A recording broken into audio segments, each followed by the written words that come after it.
Hello guys, कैसे हैं आप लोग। अच्छा लग रहा है देख के कि आप लोगों को मेरे वीडियोस थोड़ा पसंद आ रहे हैं। आप लोग थोड़ा इंटरेस्ट दिखा रहे हैं उसमें, व्यूज़ भी मेरे पास अच्छे आ रहे हैं। बट एक छोटा सा कंप्लेंट है अभी भी कि आप लोग सब्सक्राइब नहीं कर रहे हैं। प्लीज़ सब्सक्राइब कीजिए। मेरा जो लास्ट वीडियो था MBA चाय वाला के ऊपर, वो आप लोगों ने काफ़ी अच्छा रिस्पॉन्स दिया है उसके ऊपर।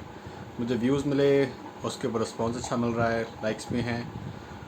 तो मुझे यही समझ में आ रहा है कि आप लोगों को मेरी वीडियोस थोड़ा अच्छे लग रहे हैं और शायद इन्फॉर्मेटिव भी लग रहे होंगे, इसीलिए आज मैं आपके लिए कुछ और नया लेके आया हूँ। एक, अगर आप नॉलेज के लिए इंटरेस्टेड हैं तो, अगर आप नॉलेज के लिए इंटरेस्टेड नहीं हैं तो फिर कुछ नहीं है, ठीक है।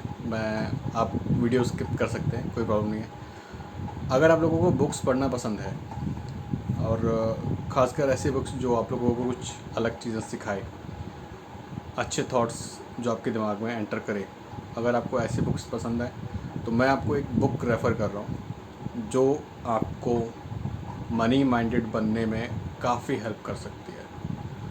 बुक का नाम है secrets of the millionaire minds. Hindi में वर्ज़न कुछ ऐसा दिखता है और इंग्लिश में आप देख सकते हैं, इंग्लिश में भी ये बुक अवेलेबल है, तो आप इंग्लिश में भी इसको चेक कर सकते हैं। कई लोगों ने मुझे ये बोला है कि उन लोगों को बुक्स पढ़ना बड़ा बोरिंग लगता है, बहुत ज़्यादा बोरिंग हो जाता है, वो बुक्स नहीं पढ़ पाते। इसका एक बहुत बड़ा रीज़न है जो शायद आप लोग नहीं समझ रहे हैं, या आप लोग थोड़ा समझ के उसको इग्नोर कर देते हैं। चलिए मैं एक बार इस चीज़ को एक्सप्लेन करता हूँ कि छोटी सी क्लिप के अंदर इसको तुरंत। आप कोई भी बुक पढ़ते हैं, क्या आपने कभी एक्चुअली समझने की कोशिश करी कि आपको बुक पढ़नी क्यों है, और पढ़नी है तो उस बुक का लैंग्वेज क्या है जो आप पढ़ रहे हैं। हम लोगों के यहाँ एक बहुत ही अजीबोगरीब ट्रेंड है, हम लोग अपने अंडरस्टैंडिंग और अपने हिसाब से लैंग्वेज को पिक नहीं करते। एक हमारे इंडिया में बहुत बड़ा प्रॉब्लम है कि हम लोगों ने इंग्लिश को बहुत ज़्यादा हाइप कर दिया है। जैसे कि मैंने आप लोगों को दिखाया ये बुक, मैंने ये हिंदी में ली है। ऐसा नहीं है कि मुझे इंग्लिश पढ़ने नहीं आती है, but I am comfortable in Hindi. क्यों? क्योंकि शायद यही मुझे समझ आता है और मेरे दिमाग को जल्दी कैप्चर करता है। लोग क्या करते हैं, दिखावे के लिए इंग्लिश बुकें ख़रीद लेते हैं, या कोई और, वैसे तो इंग्लिश ही बोलूँगा क्योंकि आजकल दिखावा इंग्लिश में ज़्यादा किया जाता है। तो जब तक आप दिखावे के हिसाब से बुक्स ख़रीदना शुरू करेंगे और उन्हें पढ़ेंगे, आप हमेशा बोर होते रहेंगे। क्यों? क्योंकि एक्चुअली आपका जो सिस्टम है, आपका जो अंडरस्टैंडिंग सिस्टम है, बेसिकली आपका माइंड जो फीड कर रहा है आपको, जो लैंग्वेज वो समझता है बहुत इजीली, जिससे वो पिक कर रहा है, जो हमेशा उसके आसपास है, वो हिंदी है कहीं ना कहीं। तो अगर आपको हिंदी पढ़ने में प्रॉब्लम नहीं है, आप सिर्फ शो ऑफ के लिए या फिर अपना एक स्टेटस दिखाने के लिए कि हाँ यार मैं इंग्लिश बुक्स पढ़ता हूँ, इंग्लिश में मैं ये वो, तो इस चीज़ को एक बार अवॉइड करो, तो ट्राई करके देखो मेरे कहने पे। मैं आपको सीरियसली कह रहा हूँ, आप बहुत ज़्यादा पैसे मत खर्च करो। आप कोई भी बुक उठा के देखिए, आप उससे हिंदी में ले लीजिए, हिंदी में एक बार उसे पढ़ के देखिए, आपको एक्चुअली लगेगा कि हाँ आपने कुछ नॉलेज पिक किया।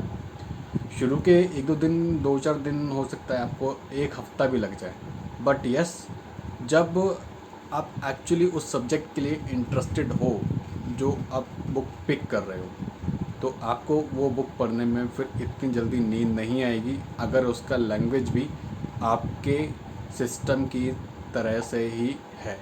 मतलब अगर आप हिंदी काफ़ी कॉमनली यूज़ करते हैं तो आपको हिंदी बुक्स पढ़नी चाहिए। अगर आप इंग्लिश में काफ़ी फील गुड करते हैं, इंग्लिश आपको अच्छा लगता है कि इंग्लिश आप सही से समझ रहे हैं, पढ़ रहे हैं, लिख रहे हैं, या आपको हिंदी में प्रॉब्लम है तो आप इंग्लिश प्रेफर कीजिए। या आपका और भी कोई लोकल लैंग्वेज होते हैं, जैसे लोगों के गुजराती, मराठी, बंगाली, जो भी आप लोगों के एक लोकल लैंग्वेजेस हैं, अगर आप उसमें प्रेफर करते हैं उसमें पढ़िए, बट पढ़िए। लोगों के शो ऑफ के लिए आप अपनी बुक्स को मत इग्नोर कीजिए। आप शो ऑफ के चक्कर में एक other language, other reason type की एक बुक ले लेते हैं, उसके बाद उसे पढ़ते नहीं है, कोई फ़ायदा नहीं होता।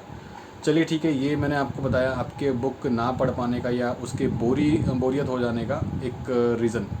अब अगर मैं इस बुक के बारे में एक छोटी सी समरी आपको बताऊं, इस बुक के बारे में मैं हाइलाइट्स आपको बीच बीच में बताता रहूँगा कि इस बुक में ऐसा क्या क्या मैंने पढ़ा और क्या चैप्टर्स हैं बेसिकली इसके। इस बुक के बारे में मैं एक्चुअली इसे पूरा पढ़ चुका हूँ, तो मैं आपको इस बुक के बारे में जो एक समरी इन शॉर्ट आपको समझाना चाहूँगा वो ये है, ये पूरी की पूरी बुक सिर्फ इस चीज़ के ऊपर है कि आपके माइंड के अंदर क्या फीड किया गया है। मैं समझाता हूँ, एक बार एक छोटा सा एग्जांपल लेके समझाता हूँ, बुरा मत मानिएगा। क्योंकि ये थोड़ा पर्सनल जाएगा इस पर, आपके लिए भी, सबके लिए।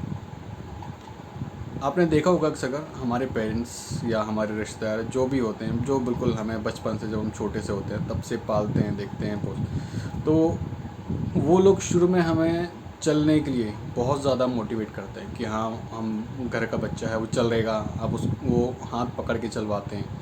फिर धीरे धीरे वो भागने के लिए भी मोटिवेट करते हैं, ठीक है।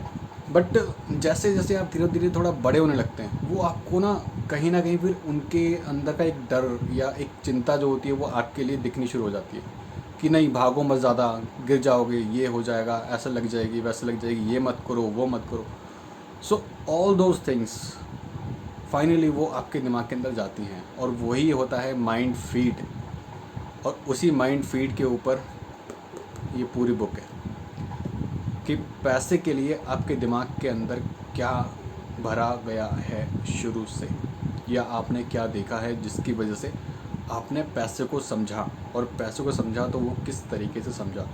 मे भी हो सकता है कि आप लोगों ने बहुत गरीबी देखी हो आप पैसे के लिए, या फिर बहुत ज़्यादा कुछ अजीब गरीब लोग देखे हो जिनके बिहेवियर की वजह से आपको लगता है कि पैसा बहुत बेकार चीज़ है, पैसा बुरा बना देता है। बट एक्चुअली पैसा कभी किसी को कुछ बनाता नहीं है। पैसा इंसान के अंदर का जो कैरेक्टर है सिर्फ उसी को बाहर लाता है। अगर इंसान अच्छा है तो वो उसकी अच्छाइयों को और ज़्यादा अच्छा करेगा। इंसान अगर बुरा है तो वो उस पैसे को उसी हिसाब से यूज़ करेगा, और आपको सोसाइटी में उस पैसे वाले इंसान के वही इफ़ेक्ट दिखाई देंगे। तो प्लीज़ पैसे को गलत मत कहिए, ये इंसान के थॉट्स होते हैं कि वो किस तरीके से उससे लेके चल रहा है। मैं रिकमेंड करूँगा आप ये बुक एक बार ज़रूर पढ़िए। नहीं पढ़ेंगे कोई बात नहीं, ऑडियो बुक्स भी अवेलेबल हैं। अगर आप चाहें तो यूट्यूब या दूसरे जो और एप्लीकेशंस आजकल आ गए हैं जो ऑडियो बुक प्रोवाइड करते हैं। बट मैं कहूँगा कि अगर आप खुद पढ़ेंगे तो ज़्यादा बेटर है, क्योंकि अगर आप पढ़ेंगे तो आप थोड़ा एक्चुअली डीप नॉलेज पे जाएंगे कि वहाँ चल क्या रहा है, किस किस तरीके से केस स्टडीज़ दी हुई हैं। जो राइटर बहुत अच्छा है इसमें, उसका सीधे से कहना है कि मैं आपको 5 मिनट के अंदर बता सकता हूँ शायद आप कितने वेल्थफुल बनेंगे। और ये सब पता करने के लिए बहुत सिंपल सी चीज़, आप किन लोगों के साथ रहते हैं, आपके माइंड फीड क्या हैं क्या नहीं, दैट्स ऑल। बट इन छोटी सी चीज़ों को बहुत एक्सपेंड करके दिखाया गया है, बताया गया है, ताकि आपको समझ में आए कि ये माइंड फीड हमारे लिए किस तरह काम करता है। अगर हम नहीं समझेंगे तो हमारे लिए ज़िंदगी वैसी थी, वैसी है और वैसी ही रहेगी जैसी हम सोच के बैठे हैं दिमाग में अभी। तो सबसे पहले हमें दिमाग के थॉट्स चेंज करने पड़ेंगे, माइंड फीड हमें अपना चेंज करना पड़ेगा। जब हम माइंड फीड चेंज करेंगे तो हमारे थॉट अपने आप इम्प्रूव हो जाएंगे, and we will grow for our thoughts and for our wealth as well. So stay tune guys. मैं कोशिश करूँगा कि आप लोगों को एक बार इसके ऊपर कुछ पढ़ के भी बताऊँ नई चीज़ें, और अगर नहीं बता पा रहा हूँ तो प्लीज़ मेरी एडवाइस अगर आपको अच्छी लग रही है तो आप एक बार इसे पढ़ सकते हैं। पढ़ के देखिए, मज़ा आएगा। क्योंकि बहुत अच्छे थॉट्स हैं इसके अंदर। थैंक यू, मिलते हैं। वीडियो अच्छा लगे तो प्लीज़ लाइक कीजिए, सब्सक्राइब कीजिए, प्लीज़ सब्सक्राइब कीजिए यार, क्योंकि वीडियोस तो आप लोग देख रहे हो बट सब्सक्राइब नहीं कर रहे। तो प्लीज़ सब्सक्राइब कीजिए चैनल को, थोड़ा सा ग्रोथ मुझे मिल जाएगा और आप लोगों को भी थोड़ा अच्छा कंटेंट मिल जाएगा। Thank you.